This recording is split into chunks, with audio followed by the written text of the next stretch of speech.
I learned the truth about my sister's betrayal on a night when my marriage was already bleeding, when trust, the backbone of our home, snapped like a brittle bone. But it didn't start with shouting or accusations. It started with a message. A single message that changed everything. I was sitting on the edge of my bed, staring at my husband Daniel's face as he paced the room with clenched fists. His voice was calm, but his eyes were burning. "Tell me the truth," he said.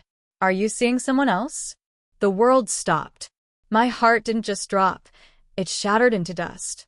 "Daniel, what are you talking about?" I asked. But he wouldn't look at me. He pressed his phone into my hand.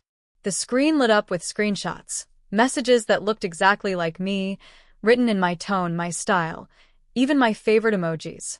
Messages saying I was lonely, unhappy, and thinking of leaving him. And worse, flirty conversations with someone I had never spoken to in my life.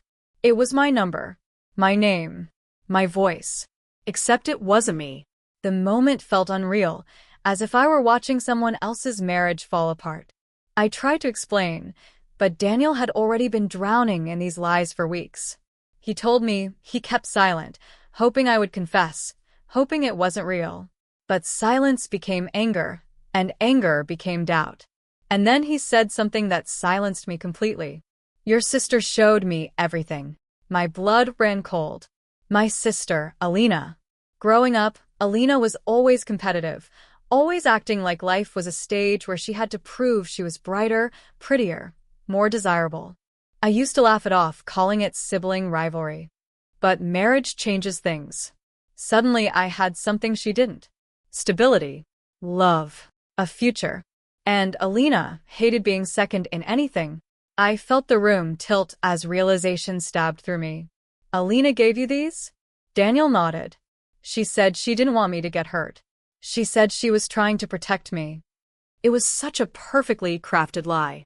My sister, the concerned sibling, the same sister who had tried to wear my clothes at my engagement, flirted with Daniel during our wedding planning, and once told me I was too naive for marriage. Now she had taken it to another level. But I wasn't ready to accuse her without proof.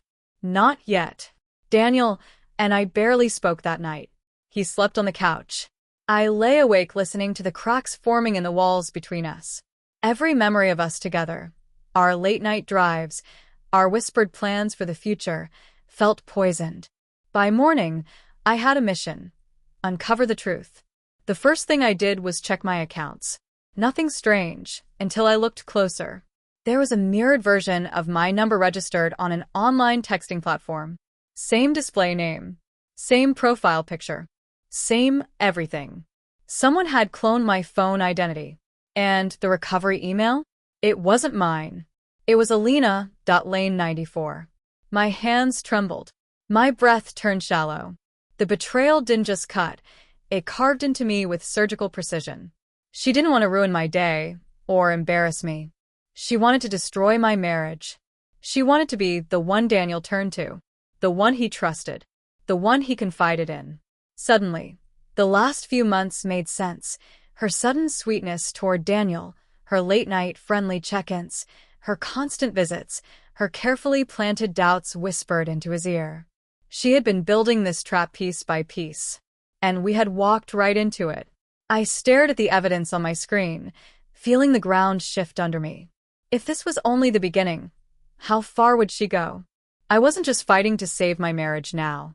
I was fighting against blood, against the person I grew up with, the person I once trusted more than anyone. And she wasn't finished. The next morning, I sat at the kitchen table staring at the proof on my laptop, my clone number, my copied profile, and the recovery email with my sister's name. Daniel entered the kitchen quietly, looking exhausted. His eyes were red, and there was a heaviness in his shoulders I had never seen before. He sat across from me, but didn't touch his coffee. "Are you going to tell me what's going on?" he asked. I turned the screen toward him. At first, he looked confused. Then his entire face drained of color. His jaw tightened as he scanned through the files, the cloned account details, the recovery email that wasn't mine. "Daniel, she created a fake version of me," I said. "Every message you saw came from this account. Not my phone." He kept scrolling, faster now, like he wanted to find something, anything that would prove I was lying or that there was a mistake. But there wasn't. It was all there, black and white, brutal and undeniable. Finally, he looked at me. His voice cracked. Why would she do this? I had been asking myself that question since last night, but I already knew the answer. She wants to take my place in your life, I said quietly. Daniel leaned back, rubbing his face with shaky hands. He looked broken, ashamed, and terrified all at once. Your sister, I trusted her. She said she was protecting me. She said she saw you texting someone else. She said she didn't want me to get hurt. The irony tasted bitter. My sister had pretended to be my protector as she twisted the knife deeper. Daniel stood up suddenly and grabbed his keys.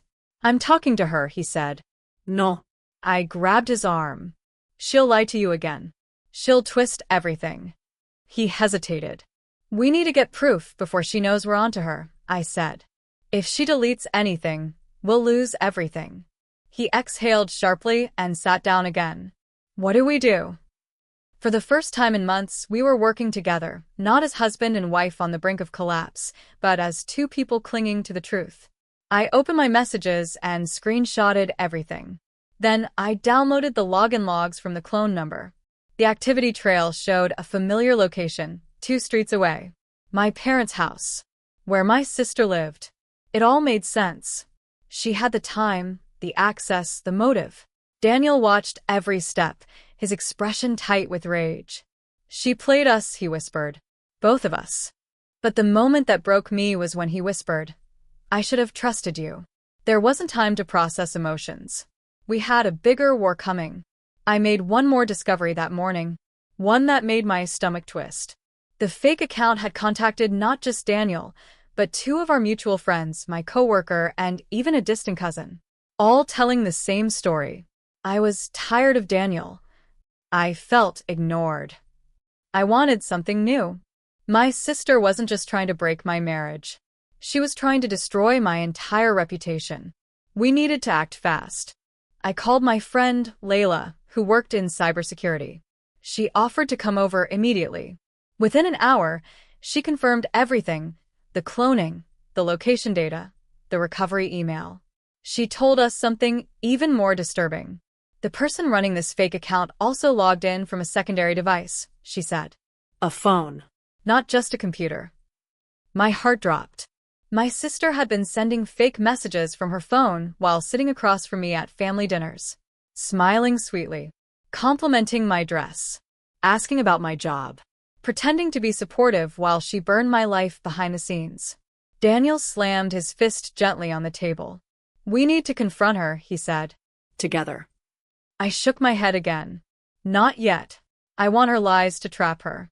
I don't want to give her a chance to run. Layla nodded. Record everything. Document everything. She'll eventually give herself away. We agreed. But before anyone could plan our next step, the doorbell rang. Daniel and I froze. When I opened the door, my sister stood there. Perfect hair, flawless makeup, and a smile that looked carved from ice. She tilted her head. Hey. I heard you and Daniel had a fight last night. I just wanted to check on you. Her eyes glimmered with false innocence, and I realized she already knew something was wrong. Alina stood in my doorway as if she were the hero arriving to rescue us from chaos she created. The morning sun lit her face in a way that made her smile look even more artificial, too bright, too polished, too perfect. She held a small box of pastries and a fake expression of concern. I brought breakfast, she said sweetly. Thought you could use some comfort. Every instinct in me screamed to slam the door.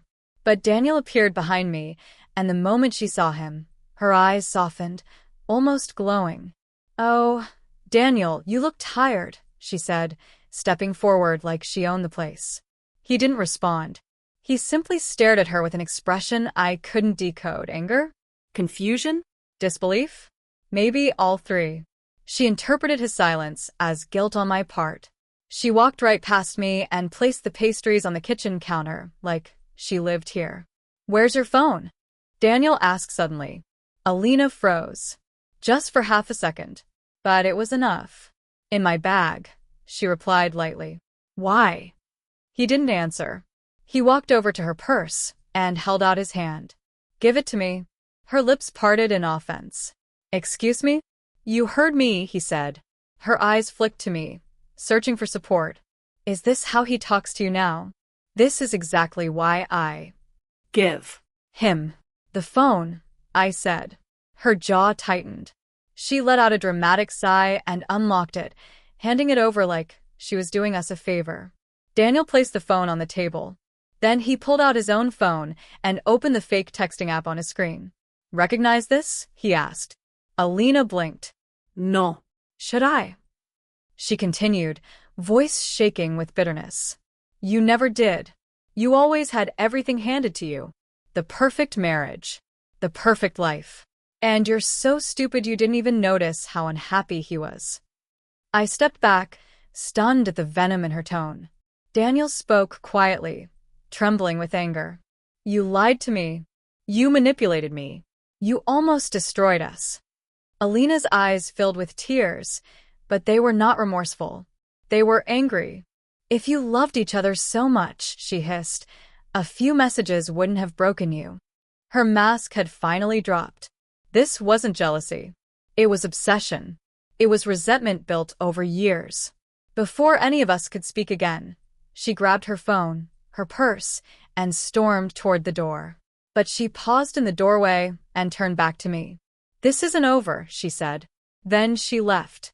And I knew she meant it. The moment the door slammed behind Alina, the house fell into a heavy, suffocating silence. It wasn't relief. It wasn't victory. It was the realization that exposing her wasn't the end. It was the beginning of a much darker battle. Daniel sank into a chair, burying his face in his hands. I can't believe I let her manipulate me, he whispered. You believed her because she made you believe I was the liar, I said quietly. She used trust as a weapon. He lifted his head and looked at me with guilt carved across his features. I should have come to you. I should have asked. I should have. We're past that, I told him. Right now, we need to protect ourselves. Because she won't stop. As if on cue, my phone buzzed. A message from an unknown number. You'll regret this. Daniel grabbed the phone from my hand, anger blazing in his eyes. She's threatening you now. Not directly, I said. But we both know who sent that. Layla stepped forward. You need to document that too. Don't delete anything. Screenshots, timestamps, everything. I saved the message. But even as I did, my mind replayed the last look on my sister's face. It wasn't fear. It was a promise. She wasn't going to disappear quietly. By evening, the fallout had already begun. First came the phone calls, friends confused, co-workers asking if I was okay, my aunt demanding to know why I had hidden the truth. Apparently, Alina had been busy long before we confronted her. She had planted stories everywhere, weaving an entire narrative of me being unhappy, unfaithful, restless. The lies spread faster than I could correct them. Daniel stood beside me through every call, explaining the truth, apologizing, defending me. His voice stayed steady, but I could feel the strain in him. This wasn't just betrayal. It was humiliating. He had trusted a lie over the person he married. And Alina had made sure everyone would hear her story before we could speak a word. The breaking point came when my mother called.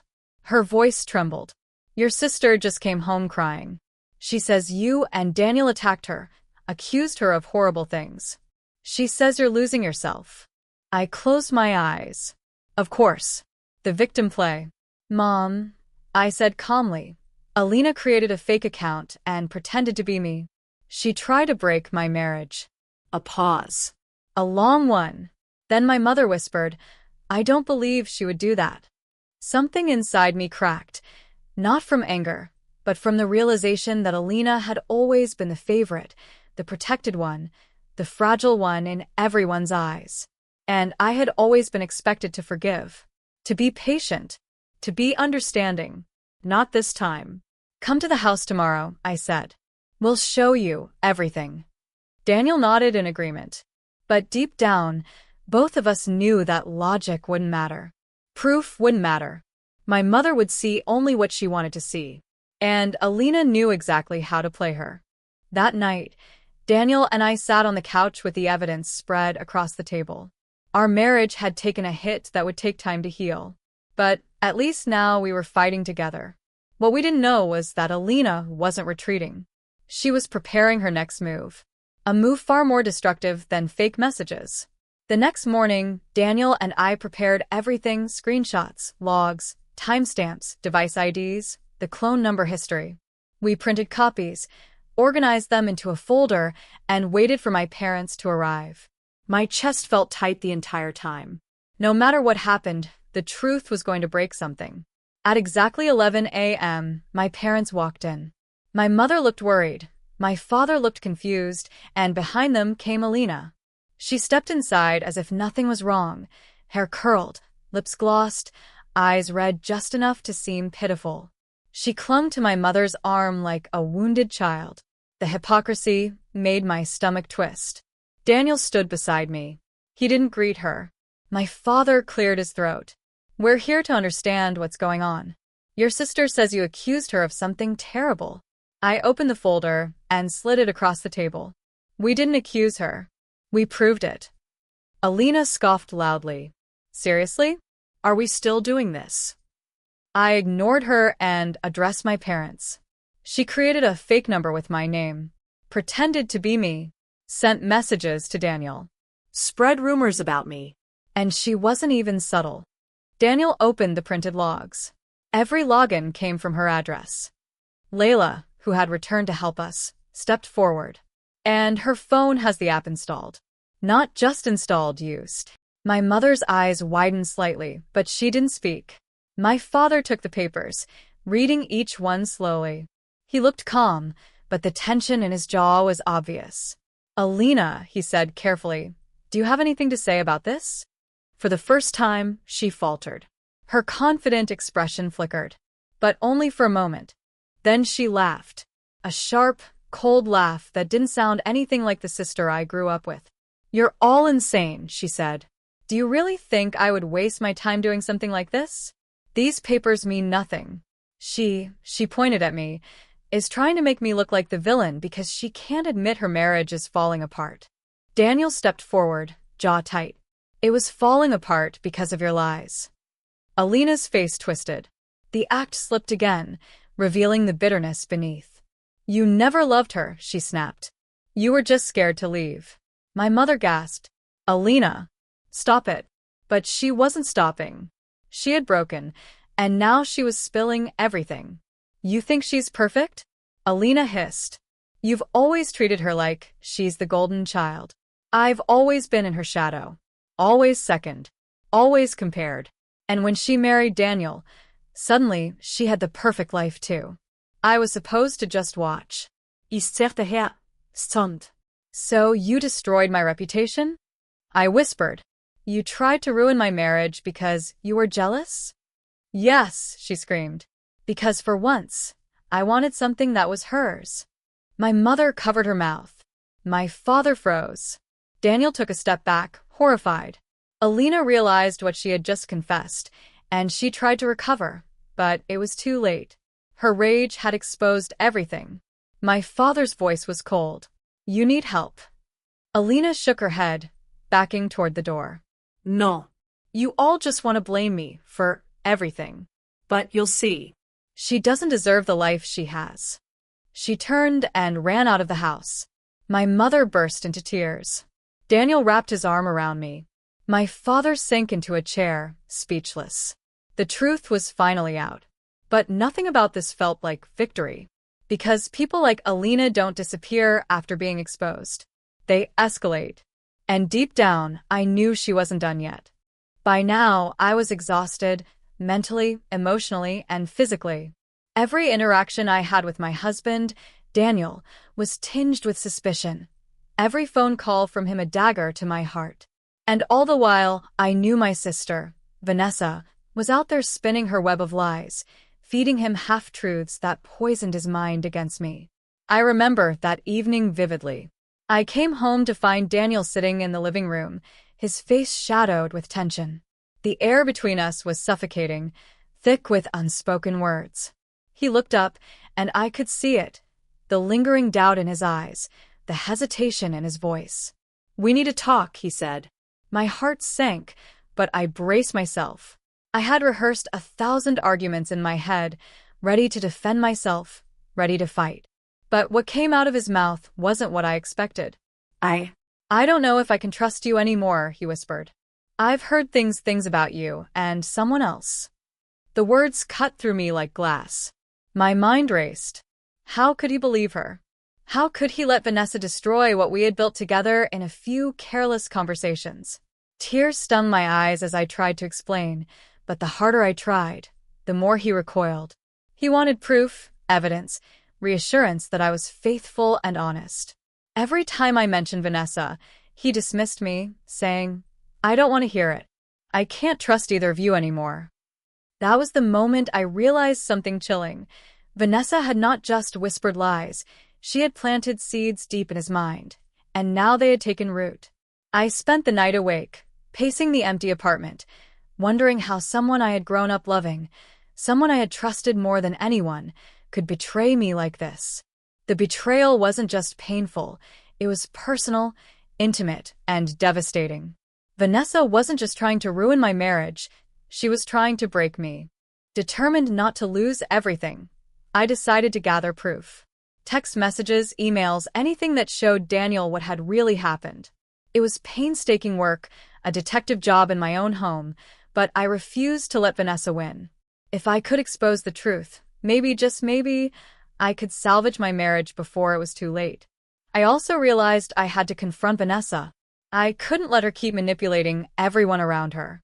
But the thought of seeing her, hearing her lying smile, and feeling her twisted satisfaction made my stomach churn. Still, I knew the confrontation was inevitable.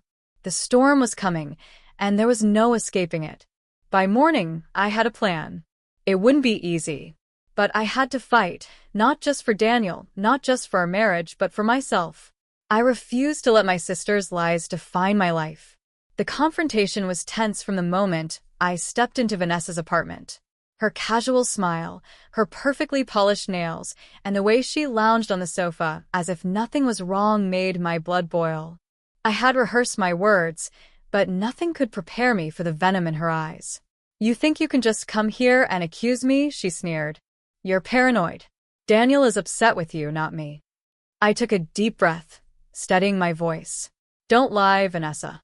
I know everything. The rumors, the whispers, the messages you've sent him. I know you're trying to ruin my life." Her laughter was cold, empty, and cruel. "Oh, please. Don't act like you're innocent. Everyone knows the kind of person you are." I felt fury boil inside me, but I kept my composure. "No, Vanessa. I am done letting you manipulate people. I have proof. All of it. And if you think you can keep destroying my life, you're wrong." Her eyes widened slightly, just enough to betray a flicker of fear. I continued, laying out the messages I had collected, showing her the threads of lies she had spun and the chaos she had caused. I could see her confidence cracking. For the first time, I realized Vanessa was human, flawed, fragile, and vulnerable when confronted with the truth. But the fight wasn't over. The hardest part was Daniel. I had to rebuild his trust.